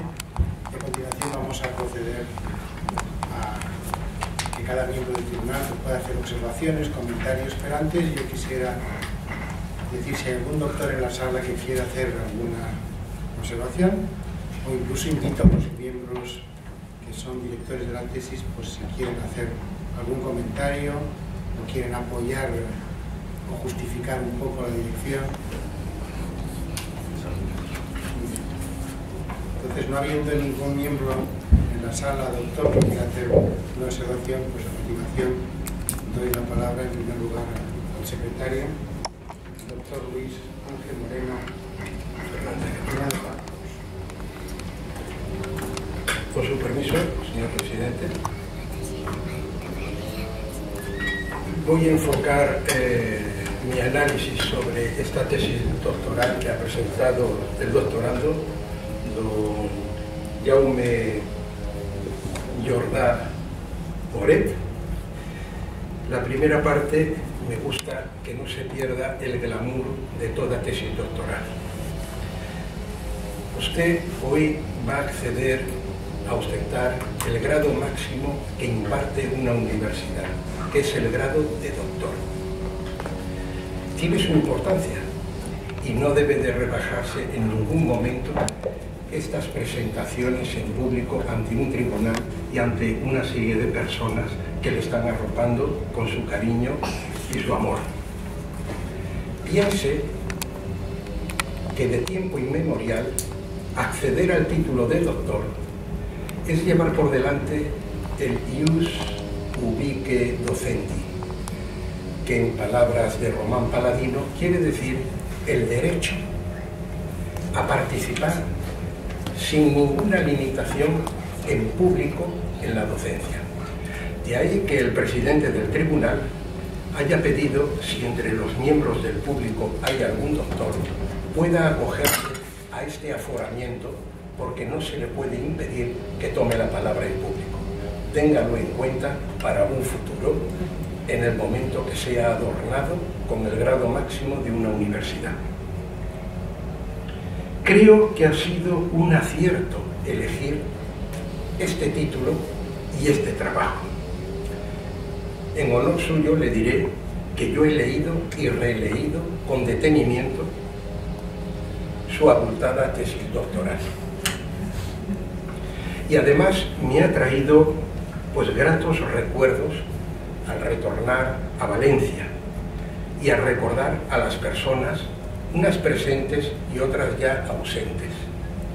Indudablemente en Valencia, la Universidad Valenciana siempre ha estado adornado de grandes profesionales de la veterinaria, unos en su ejercicio y otros en el aspecto humanista. Y ahora voy a pasar a unos aspectos generales de su tesis. Don Jaume, nuestro futuro doctor, ha planteado un objetivo principal, según he leído en su tesis, y 5 secundarios. Ha realizado un enorme trabajo de investigación que debemos reconocer, y yo particularmente reconozco el enorme trabajo que ha llevado la realización de su investigación. De la lectura de la tesis y de los hallazgos obtenidos, el investigador, Jaume, podía haber planteado algunos más, precisamente por lo minucioso de su trabajo. En todo caso, el doctorando plantea claramente los objetivos a alcanzar y estos se corresponden con las conclusiones de su trabajo. En cuanto a la metodología, el camino, pues que toda metodología, es el camino que usted ha elegido, es el adecuado para el tema que ha querido desarrollar. Me ha gustado que el doctorando se formule preguntas. Es algo muy interesante. El por qué, el encontrar el camino. Todo investigador, y en este caso todo doctor, debe de plantearse dudas metodológicas, dudas kantianas, no dudas maquiavélicas. Usted lo ha logrado. Poder plantear esas dudas y esas preguntas que se ha formulado a este miembro del tribunal le ha agradado enormemente. Observo en la tesis, ya sabe que cada vez que tomamos la palabra siempre hay una de cal y otra de arena. Piense que yo también he sufrido el estrés por el que usted está pasando y que la tesis mía, cuando la he releído, he quedado sorprendido a veces de cómo se me han presentado algunas lagunas. Esto no le debe de preocupar, es algo muy positivo. Observo que faltan algunos datos empleados durante el proceso de digitalización, que luego le preguntaré con mayor detenimiento, como esta digitalización se realizó por profesionales. Esto es muy importante, los que conocemos los procesos de digitalización, que no es una cuestión baladí. Una cosa es la microfilmación y otra cosa es obtener unas digitalizaciones que permitan hacer unas ediciones facsimilares en profundidad, con limpieza de páginas, limpieza de los hongos, de los ácaros, de las partes deterioradas. Por ejemplo, me hubiese gustado ver qué tipo de aparatos se empleó para hacer esta digitalización y haberlos incorporado a la tesis. Lo mismo pasa con los escáneres, si fueron de tipo central, de tipo plano. ¿Qué resoluciones utilizó los que trabajamos habitualmente en investigación histórica? Esto se lo preguntaré luego. Tome nota y sé que quedará brillante. En cuanto a los resultados, el apartado dedicado a la discusión está muy bien tratado. Me ha gustado enormemente. Es curioso y me ha llamado la atención que yo incluya en esta tesis un apartado específico de resultados, aunque lo haya puesto luego a continuación en las imágenes. Aunque tengo que reconocer que del propio título de la tesis, don Jaume, el trabajo se refiere inequívocamente al resultado final esperado. Es decir, no era necesario que apareciesen los resultados, pero le puede llamar la atención a algunos miembros del tribunal puristas que no haya incluido unos resultados. Aunque yo infiero del trabajo y sobre todo del segundo volumen que efectivamente hay unos resultados. En este sentido, el tomo segundo del trabajo, que dedica íntegramente a la transcripción y al estudio anotado y comentado del manuscrito objeto de estudio, contiene 892 notas. Le felicito. Ya sabe que los que estamos alrededor de la Real Academia de Ciencias Veterinarias de España y que además hemos sido distinguidos muy favorablemente por la Real Academia Española de la Lengua, nos perfumamos a veces con Chanel número 5. Por lo tanto, no cabe duda que ha hecho un magnífico trabajo. Y sabe usted que si hubiese realizado nuevas lecturas en profundidad, hubiese superado las 1000 notas comentadas. En este aspecto yo le felicito por ese magnífico trabajo. El investigador aporta gran riqueza de comentarios, demostrando de este modo su pericia. Y además una pericia interesante porque demuestra que usted ha tenido que leer en otras fuentes para realizar este estudio comentado. Es decir, no solamente han sido obras de veterinaria, sino que se le nota una formación humanista en otro tipo de obras. Finalmente, la comparación entre las tres versiones del manuscrito permite considerar la evolución completa a lo largo del tiempo de redacción del manuscrito, desde su génesis hasta el final. Consideramos que esta transcripción es una aportación muy valiosa y es además la médula de su tesis. Fíjese, he leído el primer tomo, pero he quedado impactado por el segundo, por las transcripciones y las anotaciones que usted ha hecho. Para mí, quizá el trabajo que ha elaborado en el segundo tomo es muy importante y merece ser resaltado. Este aspecto conviene haberlo puesto en valor, pues será de enorme y es de enorme utilidad para los investigadores que continuaremos investigando en esta figura. Esta universidad, veo que está el decano de la Facultad de Veterinaria, con algunos profesores. Esta universidad, junto con el doctorando y sus directores de tesis, los profesores doctores Vega García, Sanz Bou, la doctora Marín Morenga, se han apuntado un tanto muy valioso al recuperar una obra catalogada como rara y escasamente conocida.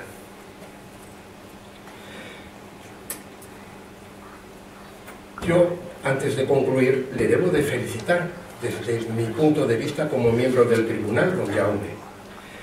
Y mi reconocimiento se lo traslado también a los directores de tesis. Las conclusiones, estoy muy satisfecho.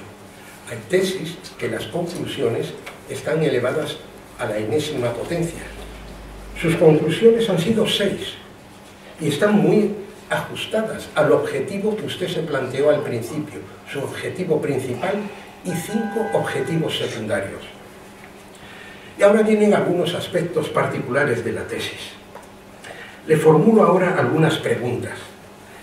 ¿Me puede indicar qué tipo de instrumentos utilizó para la digitalización? ¿Fue ayudado? ¿Hubo que contratar profesionales de una empresa? ¿Estuvo usted a su lado? Y la segunda pregunta que puede anotar: al leer con detenimiento la hipografía, me ha llamado la atención que en algunas partes de su tesis, Morcillo y Olaya, un hombre culto para su época, con una biblioteca abundante, en una zona reducida, no digo cantonal, estaba muy bien informado, formaba parte de juntas literarias, contribuía a la formación profesional, quería distribuir, diseminar la cultura, y me ha llamado la atención las enormes faltas de ortografía si las comparamos con el diccionario de autoridades de 1726, el primer tomo, entre 1726 y 1737, que es cuando se hace ese primer diccionario de autoridades. Comparando esos errores ortográficos con ese diccionario muy anterior, me gustaría, si no ahora, con el tiempo, que indagase por qué esta persona, con unos conocimientos profundos, siendo veterinario de primera, comete tantos deslices, que es algo que todavía no le he hincado yo bien la médula. Si quiere contestarme a estas preguntas, y yo pido la venia del tribunal porque luego quiero pasar a comentar algunas cosas de su tesis doctoral, dado que en vez de 5 miembros somos 3, y como comprenderá, pues debo de profundizar un poco más, introduciéndole mis dedos en el istmo de las fauces, por utilizar un vocablo anatómico muy veterinario. Muy bien, pues las dos preguntas me gusta que me las pregunte, porque el apartado de la digitalización es un apartado que ha sido traumático. Traumático porque no hemos contado con ningún tipo de fuente de agencia externa que haya digitalizado el libro. Es más, no hemos contado con ningún tipo de fuente de financiación para digitalizar el libro. Lo he digitalizado yo. Entonces, no podíamos extraer el libro del Colegio de Veterinarios de Valencia, dadas las características que tiene de la habilidad.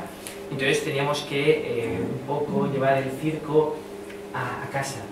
Teníamos que llevar ordenadores, cámaras de fotos, focos de iluminación, todo. para digitalizar un libro de 1700 páginas, lo cual no se hace en una mañana ni en dos. Entonces, afortunadamente, durante ese proceso he contado con la colaboración del Colegio de Veterinarios, que nunca me ha puesto ningún tipo de cortapisa para poder acceder a él. La colaboración de Rosendo Sanz, que siempre nos ha facilitado el acceso, de Antonio Ruiz Moliner, que también nos ha ayudado a que pudiésemos acceder, pero lo hemos tenido que digitalizar nosotros. ¿Cómo se ha hecho? Pues con los medios que teníamos más sencillos. Se ha hecho con una cámara Canon EOS 50D de 17,5 megapíxeles, con un objetivo de 50 milímetros fijo, en posición cenital, con dos focos de 100 vatios cada uno, en posición de 45 grados, para intentar eliminar la máxima cantidad de artefactos. Aún así, como he puesto en las diapositivas, el problema del libro para poder digitalizarlo es que no puede ponerse totalmente extendido.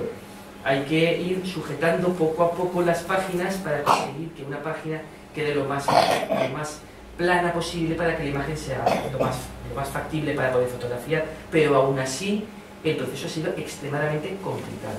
Complicado porque en un primer momento esta tesis se iba a llamar Digitalización, Transcripción y Estudio de la Ecografía de Juan García Laya, y al final el campo digitalización lo dejamos fuera. ¿Por qué? Porque a pesar de que el resultado final haya sido muy bueno, lo que yo entiendo como resultado, que es una copia digital extremadamente accesible, extremadamente legible, considero que tal vez no tenga las características suficientes de facsimilaridad, puesto que no hemos respetado los márgenes de las páginas, nos hemos focalizado en lo que es la caja del texto, para intentar conseguir la máxima legibilidad, la máxima capacidad de leer lo que aparece escrito. Pero no hemos intentado en ningún momento conseguir un facsímil, hemos intentado conseguir una copia accesible. Entonces, esas han sido un poco las características de lo que ha sido la digitalización. Y digo que ha sido más un sufrimiento que un disfrute. El disfrute ha sido verlo luego posteriormente montado. Don Jaume, sí. perdone que le interrumpa. Sí.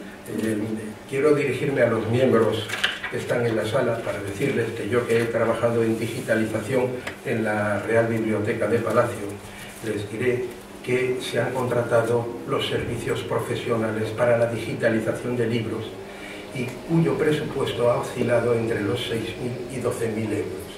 Usted ha ahorrado una gran cantidad de dinero al Colegio de Veterinarios e incluso a la propia universidad.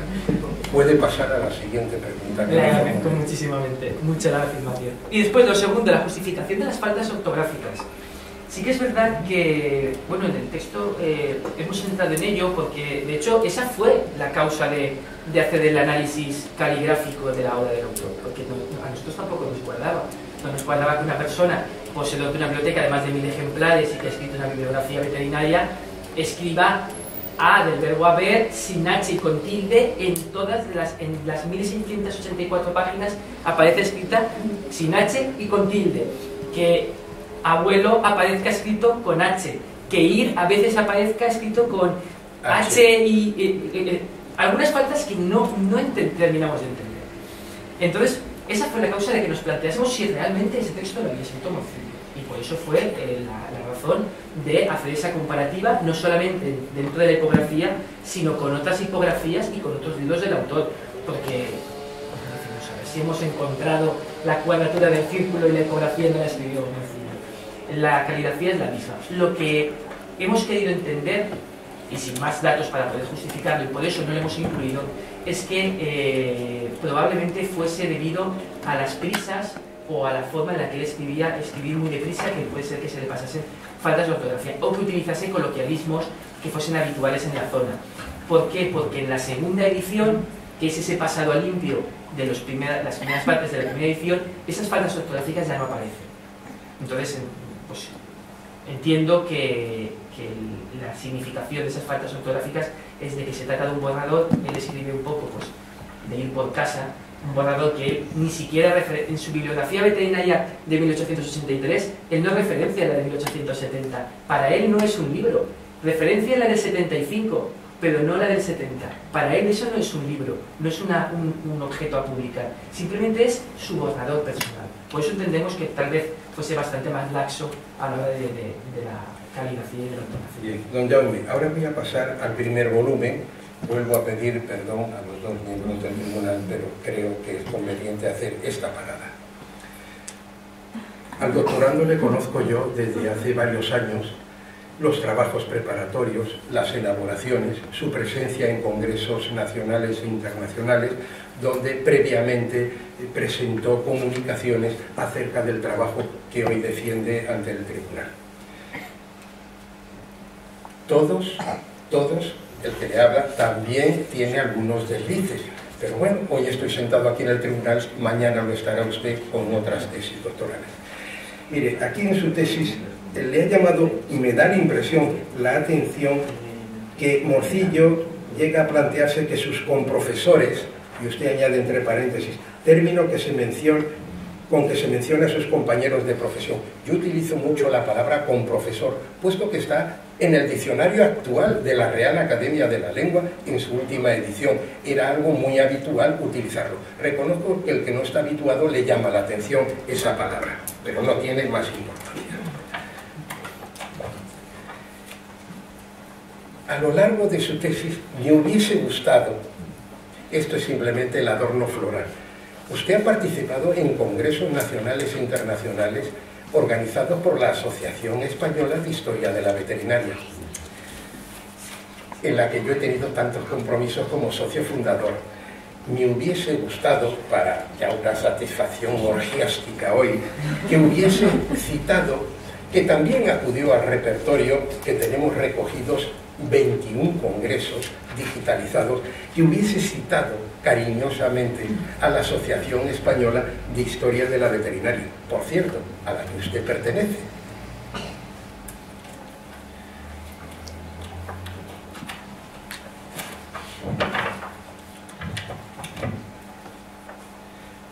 Tenía aquí subrayado sobre, hay que comprender que la información no se encuentra en un único lugar, sino que se realizan copias en espejo de estas informaciones.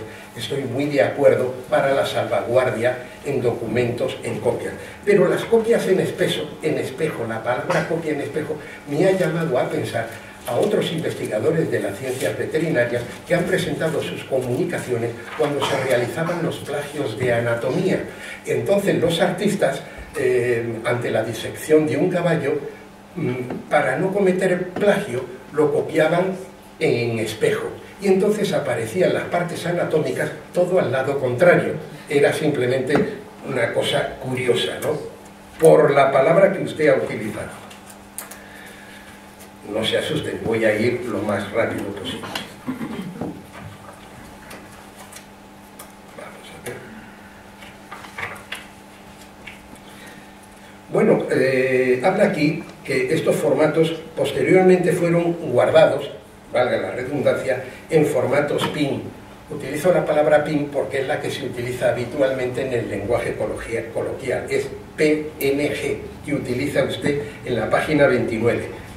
Y está muy bien, porque lo comienza con un punto, página 29, en el último parágrafo. Dice, con el fin de minimizar la pérdida de calidad tras su montaje en archivos PDF.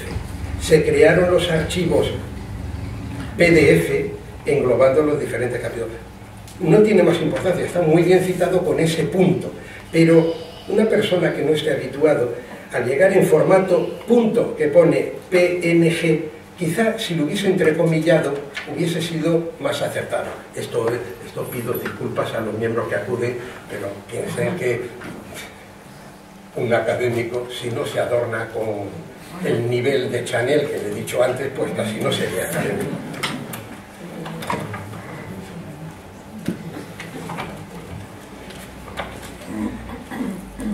Bueno, hay algunos errorcillos ortográficos que yo cometí en mi tiempo. Yo he seguido siempre las normas ortográficas de la Real Academia Española en sus diferentes, sobre todo la última que ha salido del año 2015. Si lo va a publicar, yo me ofrezco a indicarle algunas cosas. Y voy a poner un ejemplo. Tras una interrogación no se debe colocar un punto final. Bueno, esto son todos. Se debe de omitir el punto tras los signos de cierre de interrogación y de exclamación. Se escapan algunos puntitos. A mí también se me han escapado. Pero bueno, es conveniente aprovechar que ya que va a disfrutar de un título, por lo menos el día de mañana recuerde, hubo un miembro del tribunal algo puntilloso, ¡Qué tontería!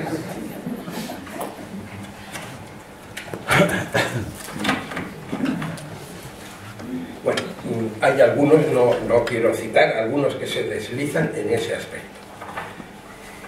Mire, en la página 44, usted siempre lo ha citado bien, pero en la página 40 exactamente, usted habla de los 6 volúmenes de claudografía o tratado de las ojeras. Excelente. Pero en la página 44 aparece caudografía, como si fuese de cola, en la página 44. Quizás eso haya que corregirlo, ¿eh? En la página 44.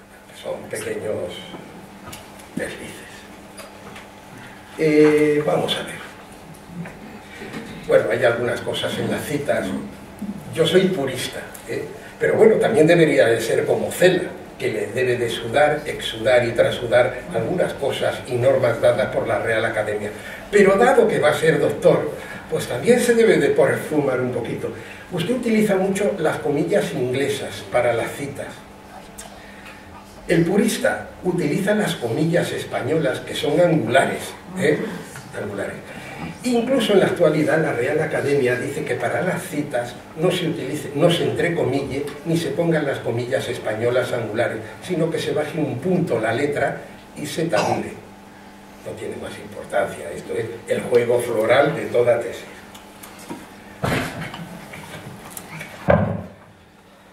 En la página 79 me agradaría que mirase esa página, y donde pone Albéitares, observe que acaba el parágrafo en tratamientos. ¿Lo ha localizado? Página 79. Verá que tenía herraduras y colocar en ocasión de realizarse tratamientos podales. Ah, vale. Lo ha visto, ¿verdad? Pues se quedarán ustedes con las ganas de saberlo.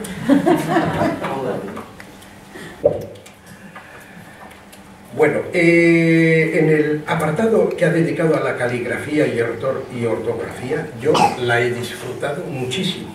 Es interesantísimo este apartado que usted dedica a su trabajo de investigación.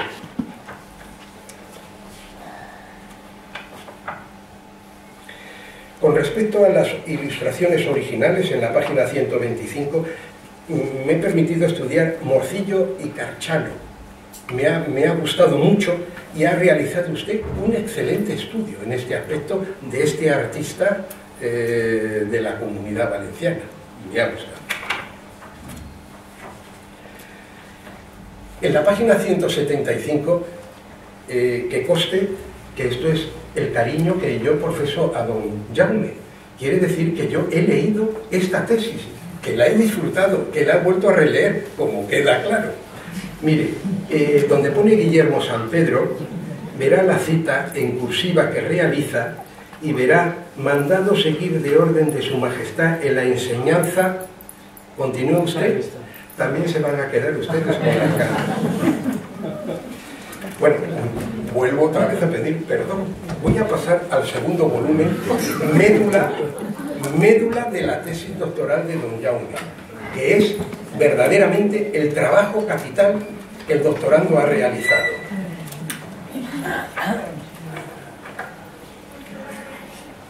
Efectivamente, yo cada vez el verbo hacer, haría, parece que es una área de... Esto es que me ha llamado la atención la cantidad ya lo ha citado usted, de la falta de H, poner aire, hubiese aceptado aire con un Y, que admitía la Real Academia, pero no aire con una H.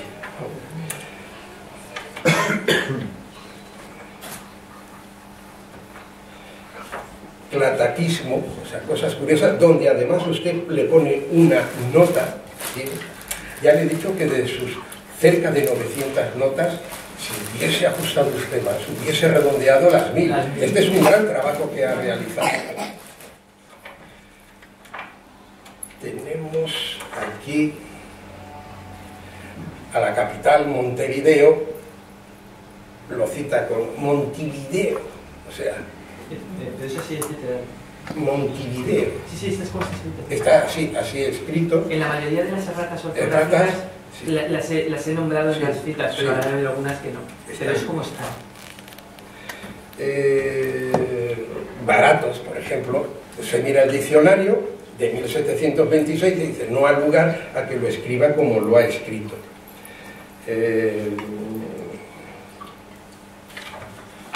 Hay veces que las H, que no las pone solo con una tilde aguda, llama la atención porque en algunas sí las ha colocado, que es curioso. Vamos a ver. Por ejemplo, en la página 193, pero ha desaparecido, aquí lo coloca correctamente, pero eso es que me llama la atención porque estas patadas ortográficas, una persona que escribe, que sería por la vista, sería el iré, que usted muy bien ha dicho, iré, que suena fatal, vuelvo a mirarlo en el diccionario y digo: ¿pero por qué lo escribe así? Está muy bien tratado el asunto de los moatristas, chalanes, corredores, etc. Esto me ha gustado, esa parte, mucho. La desconocía, tengo que decírselo.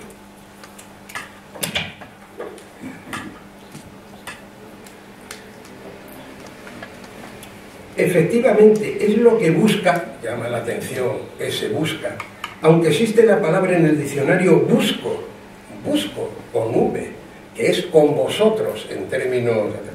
Aquí puede ser que le haya traicionado el subconsciente. Lo mismo, vuelve a insistir en el frenillo gramatical y ortográfico, burlan, adoptado con C por adoptado, y así sucesivamente. Y no les haya H-Y-A, o sea, por eso es que me sigue llamando la atención, ¿no? Barato. Hay algunas otras palabras que hubiese disfrutado usted también, pero reconozco que 5 años de investigación más una digitalización que me descubro, pues bastante ha hecho. Ayudarles. Algunas sí que hace usted referencia, que le ha llamado la atención. Bueno, pues pueden ustedes respirar, ya se el segundo tomo.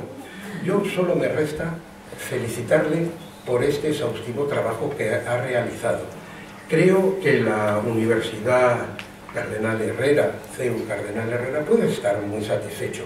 Creo que el libro que estaba expuesto ahí, pues puede ser un objeto de regalo para determinadas personas, visitantes, doctores honoris causa, etcétera, siempre y cuando vaya acompañado de ese estudio preliminar en ese libro. Es decir, que si este libro se volviese a rehacer, debería usted preparar al lector previamente sobre este asunto, que ya lo tiene recogido en la primera parte. Pero este tomo es excelente. Solo me resta felicitarle desde mi punto de vista y también hacer extensiva la felicitación a los doctores y doctoras que han contribuido a este trabajo tan bien realizado. Para mí, mi enhorabuena. ¿Quiere contestar a algunas preguntas? Sí, solamente puntualizar contestar dos cosas respecto a lo que había, respecto a lo de el término con profesores. Yo sí que, como también persona que le gusta mucho el tema de la historia y he estado investigando el término, yo también lo entiendo como un término normal, pero sí que es verdad que prácticamente la totalidad de la gente a la que le había dado a leer un borrador me decía: está mal escrito, pone con profesores, y entonces por eso puse esa pequeña aclaración para de guía de navegantes. Después los puntos Santiago Vega ha padecido los puntos de mi tesis, porque tuvimos la mala fortuna de utilizar un gestor de referencias bibliográficas que hizo con los puntos de la tesis lo que quiso, y de hecho en una de las versiones de la tesis eliminó todos los puntos finales de todas las frases de toda la tesis. Entonces luego, pues a continuación, pues los volvió a colocar. Entonces sí que puede ser que haya algún punto después de un signo de interrogación que haya aparecido. ¿Y por qué se me han pasado? Porque lo que yo más a gala tengo de esta tesis es que la corrección de la ortografía no se debe al autocorrector de Word. Es más, no podíamos utilizarlo, porque si activábamos el autocorrector, nos descuadraba todas las faltas de ortografía de la transcripción original. De hecho, solamente podía trabajar desde el ordenador de mi casa, que por defecto tiene desconectados el corrector de ortografía, porque en el momento en que ponías la tesis en otro ordenador, el corrector de Word automáticamente convertía todas las A con tilde en HA, y entonces transformaba absolutamente todo el contenido. Entonces, pues, bueno, esa es un poco la causa de que algunas de las faltas de ortografía se me hayan colado. Pero desde luego, con vistas a una revisión, y yo soy seguidor de su diccionario de términos veterinarios en sus diferentes revisiones, me parece que obviamente esta tesis siempre se le puede dar una siguiente vuelta de tuerca para poder sacar más notas a pie de página, más revisiones y mejor calidad de contenido. Entonces, le doy muchísimas gracias por las apreciaciones. Pues yo quisiera también agradecer las intervenciones de Luis Ángel Moreno Fernández Caparrós. Antes no lo he presentado, es general veterinario y profesor asociado de la Universidad Complutense y académico de la Real Academia de Ciencias Veterinarias de España. A continuación tiene la palabra la profesora María Castaño Rosado, que es catedrático de la Universidad Complutense. Bien, muchas gracias, presidente.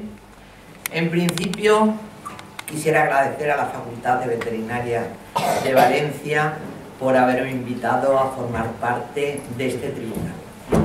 Para mí ya es muy importante, y no sé si se lo comentaba al doctorando o a uno de sus directores, ya es importante tener en mi biblioteca esta obra de Morcillo Olaya. He de reconocer que para Morcillo yo lo conocía desde la faceta que lo conoce la mayor parte de la profesión veterinaria, que es en la faceta de inspector de alimentos. Y la parte de hipología, pues prácticamente me la ha descubierto el doctorando, con las obras suyas, porque lo otro sí, lo otro es pues simplemente con leerse el libro de historia, el único que tenemos, que vendrán algunos más, ¿no? Pero el clásico que tenemos, pues ya se ve lo que era Morcillo en la inspección de alimentos, pero no se nombra, San Cegaña no nombra la parte de hipología de Morcillo, no se la había leído, o igual no sabía ni que existía, ¿no? Bien, pues agradecerlo porque es preciosa la obra, muy bien transcrita, con muchas anotaciones, es un trabajo muy importante.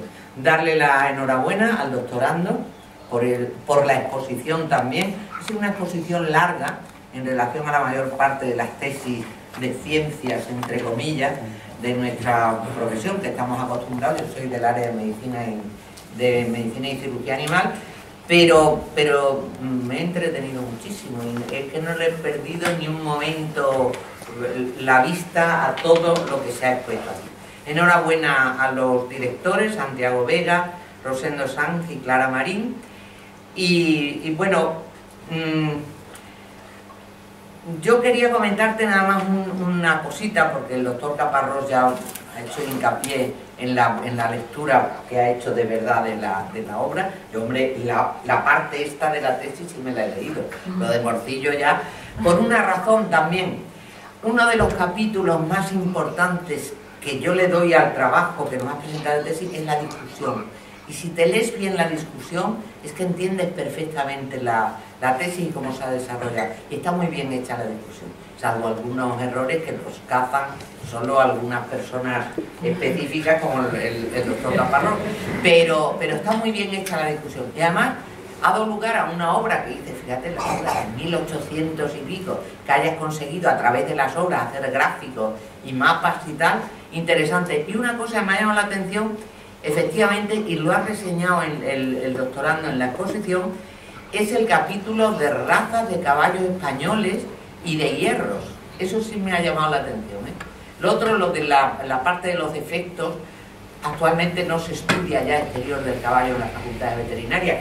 Nosotros, yo no sé, el doctor Caparrós estudió, el doctor Aradonsi y yo también, el libro de Salazar Murcia era, y tenía muchas láminas parecidas a esta, de aplomos, por ejemplo, y de edades de la dentadura, y las habrán copiado de todos ellos, claro. Sí, de Gumersindo era Salazar Murcia, era Gumersindo Aparicio, sí, de la Escuela de Córdoba era. hace ya muchos planes de estudios que no es el estudio del caballo. Estamos hablando del plan de 1952. Bien. Y preguntas, pues no hay ninguna específica, solamente quiero hacer una aclaración. Vamos a ver, cuando hablas de los datos de Morcillo, comentas los datos de los alumnos, que no tienes datos del año 1846-47.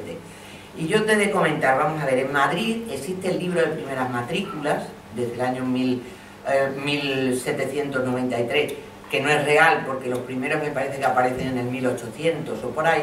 Ese libro, pues le pasaba un poco como a este vuestro que tenéis aquí, estaba en un armario de la secretaría del centro, en la parte de abajo de un armario allí, una maravilla de libro, y ese libro está digitalizado por la biblioteca de la facultad. El libro está ya en la parte de Derecho dedicada a la historia, es una biblioteca histórica de la Complutense, y allí se llevaron el libro. Pues llegó un momento que no podía seguir donde estaba, porque yo lo he revisado varias veces y he contabilizado, sobre todo, a ver si había alguna mujer de aquella época y tal, y es desde 1793 a 1942. Y el número de alumnos, de algunas cosas que yo tengo, de mujeres, me dedico al estudio de la mujer veterinaria, concretamente hacía por décadas. Y tengo, por ejemplo, en 1847 había 74 alumnos, en 1800, contados uno a uno, en 1848, 88, en 1849, 103. Te digo que ahí sí lo puedes encontrar. Y probablemente escribiendo a la biblioteca de la facultad está digitalizado, porque evidentemente antes de llevarlo a la biblioteca histórica de la Complutense se digitalizó. Y está digitalizado. Y sí, la duda creo yo que es del año de Morcillo, del año de Morcillo, que debió estudiar probablemente por el plan del 22, de 1822, probablemente. Es la edición del 46, 1846. Sí, es el plan del 1822 que se modificó luego en 1827.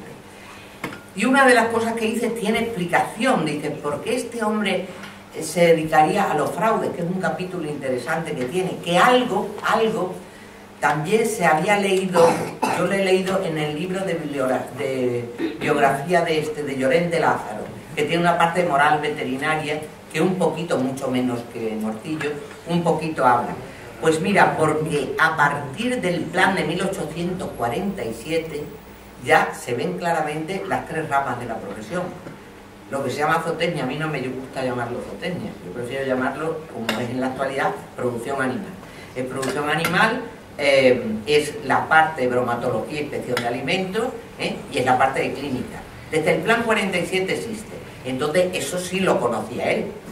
Y entonces probablemente, por eso es que tú has comentado que cómo habrá llegado a la situación de la inspección de alimentos, por ejemplo. Es que la inspección de alimentos empezó ya en el plan 47. Habría ya bromatología y inspección de alimentos en el plan de 1847. Yo sí, bueno, si quieres, sí, porque tengo tu correo. Tengo un estudio de planes de estudio y te lo puedo mandar para que los veas. Todo muy conciso, las asignaturas que tenían cada uno. Y te lo puedo enviar. Y el número de alumnos es verlo ahí, por si quieres completar esos apartaditos, ¿no? Y poco más tengo que decir, que me ha encantado el trabajo. Hombre, yo aprovechando que está aquí un miembro destacado, presidente del colegio de veterinarios de Valencia, yo admiro, bueno, a todos, a los directores en general. Yo admiro muchísimo que el libro esté en el Colegio de Veterinarios de Valencia, pero yo lo llevaría a la Fundación Marqués de Valdecilla, sinceramente. Es una joya y siempre va a figurar el Colegio de Veterinarios de Valencia como el que ha tenido el libro. No sé desde cuándo lo tiene, edad de muchos años, siempre va a figurar. Pero el libro, porque yo lo vi con el libro de primeras matrículas y el deterioro era tremendo, tremendo. Y yo lo trabajé varias veces, pero llegó un momento en que era por apellidos, la A, desde 1800 a 1942, la B, una maravilla. Pero claro, a la tercera vez que fui, comenté con el decano, se lo comentaba a Santiago, comenté con el decano que aquello no era posible, o sea, la cuarta lectura o a la quinta o a la octava de ese libro es que se desgajaba.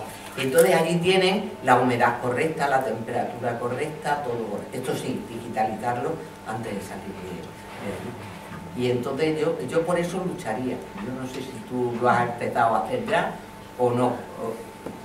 Yo lucharía, porque es que bueno, ahora está quien está, pero ¿qué sabemos que ocurrirá dentro de 50, 80, 100 años? Pues puede desaparecer ese libro de ahí, o puede llegar una persona y llevárselo a su casa, por ejemplo, ¿vale? Y no sería la primera vez que faltan cosas de un sitio como este. Y nada más, darte la enhorabuena a los directores, a la Facultad de Veterinaria de Valencia, que en el tema de historia de la veterinaria nos está dando un ejemplo maravilloso a todos. Ojalá tengan ellos la primera cátedra de historia de la veterinaria. A mí me gustaría que fuera a Madrid, ¿no? Pero ojalá que la tuviera Valencia. Nada más, muchas gracias.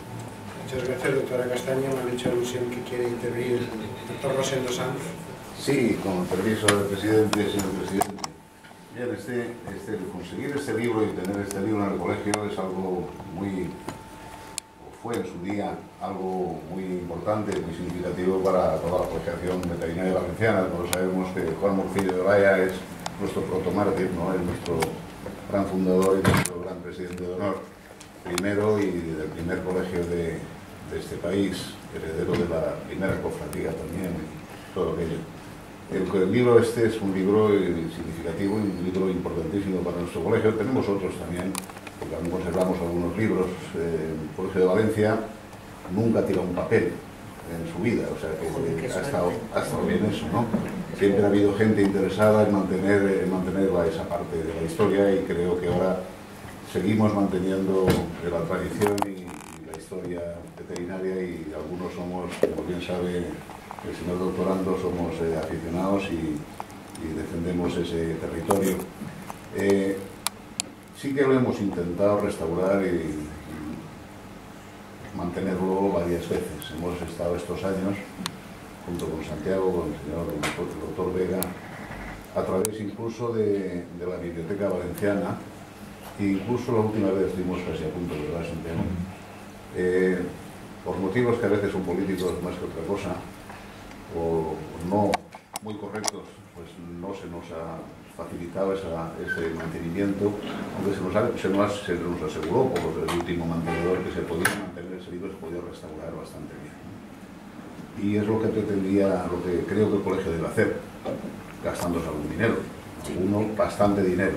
Nosotros pretendíamos que el gobierno valenciano y la Biblioteca Valenciana, con un libro de estas características único, que lo conseguimos de casualidad, que el colegio, y yo particularmente entonces, que era presidente de este colegio, hizo la compra de este libro a unos herederos que por cierto creo que tienen algún libro más y habría que seguir buscando a ver si nos podían transferir, pues deberíamos restaurarlo.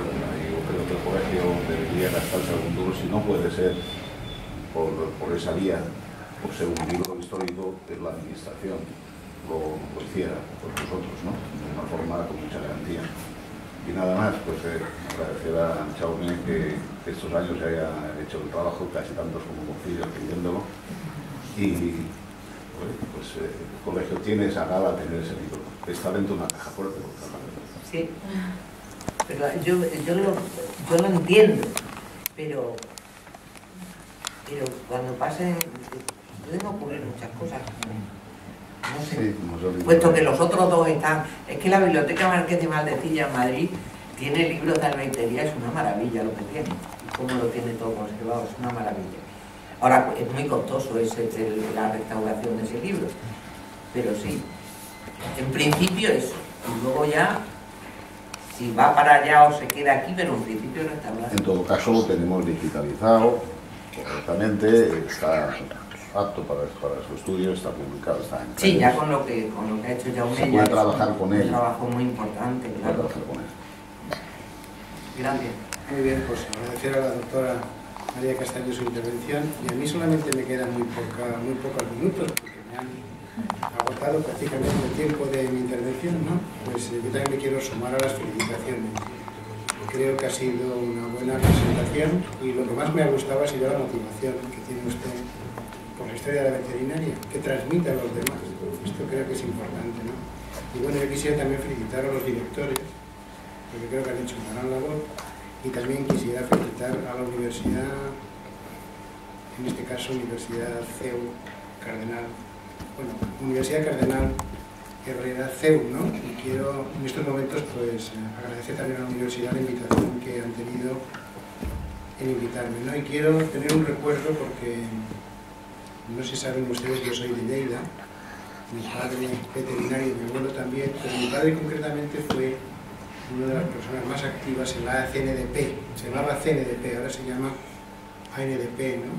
Me acuerdo que fueron muy valientes en la época previa a la democracia con cuadernos para el diálogo que lanzaron, llevado por la ACNDP, y entre las funciones que tuvieron aquellos hombres fue crear lo que hoy existe, ¿sí? La Universidad San Pablo y el previo Colegio Mayor San Pablo de Madrid, que fue realmente el nudo gordiano, el eje de transmisión de la creación de estas universidades como la de Abad Oliva en Barcelona, ¿no?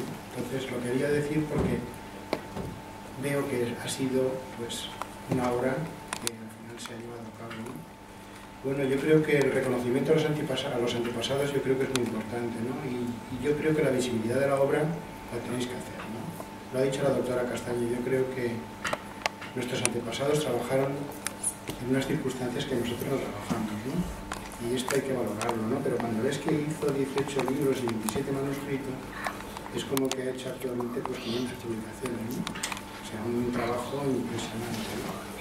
Pero el mejor reconocimiento sería que hicierais la traducción al inglés, que hicierais trabajos al inglés, ¿no? Entonces yo ayer estuve mirando, no sé si conoces el SPI.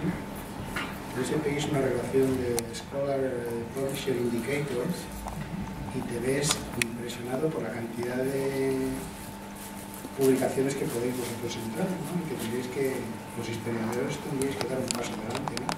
Cuando uno visita la Widener, la Universidad de Harvard, o visita la librería del Capitolio de Estados Unidos, se da cuenta uno del valor que dan en Estados Unidos a este tipo de obras. Es impresionante porque tienen todo lo habido de Europa y todo lo habido de Estados Unidos, de Asia, de África, etc. Luego son gente que han invertido precisamente por la cultura y por la transmisión del conocimiento. Entonces yo creo que tendríais que intentar publicar este tipo de datos, ¿no? Solamente me queda una pregunta de los recursos digitálicos. Yo, por ejemplo, ahora, cuando hago un trabajo, una evaluación científica, es propio decir, he consultado Web of Acknowledgement desde el año tal al año tal. Entonces sí que sería bueno que hubierais podido indicar, porque me hablas Universidad de Michigan Library Repository, el momento que lo has consultado, porque esto es muy importante porque define que efectivamente el día y la hora de lo que has revisado, y esto es muy importante. Entonces la publicación que hagáis en un futuro en inglés, porque tienes buenos maestros para hacerlo en inglés, científicos de primera categoría, ponerlo. Entonces sería muy interesante, y poner los bancos de datos que habéis publicado.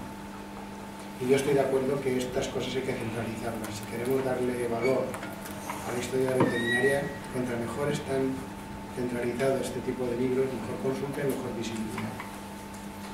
No sé bueno, simplemente la fecha de consulta en la primera parte, sí, en la que aparece el índice de fuentes, no aparece la fecha de consulta, pero cuando se hace la referencia a la parte bibliográfica sí que aparece la fecha en la que se llevó a cabo la consulta.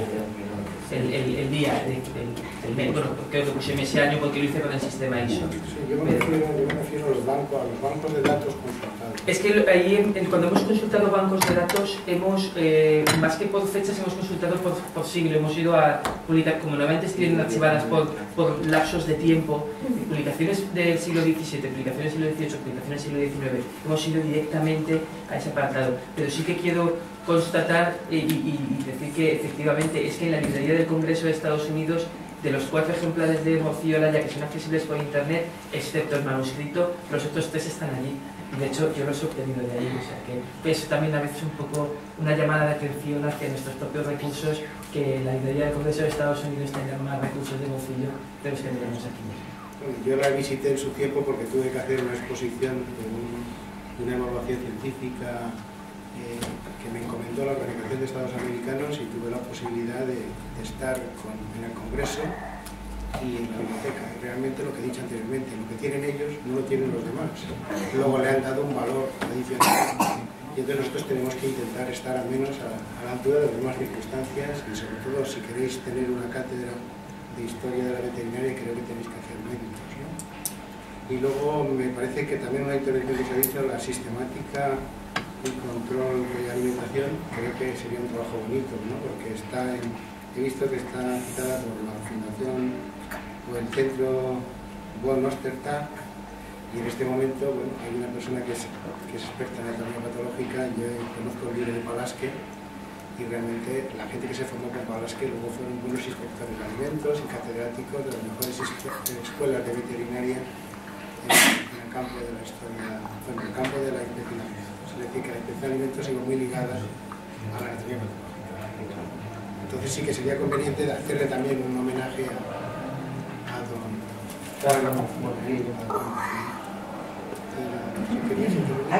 Una cosita nada más, es la I del apellido.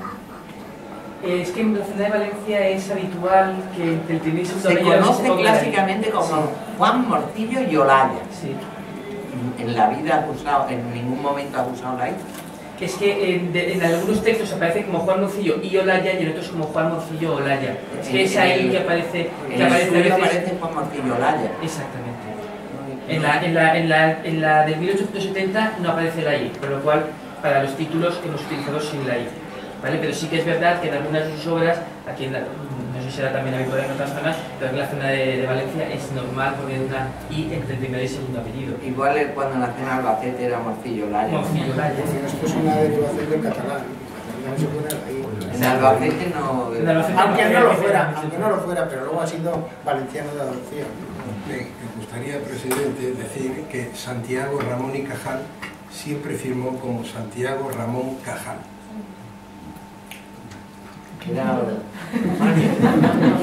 Nosotros le hemos colocado la Y. Muy bien, bueno, pues de nuevo mi felicitación, y vamos a levantar el acto porque tenemos que hacer una serie de informes y también dar la calificación.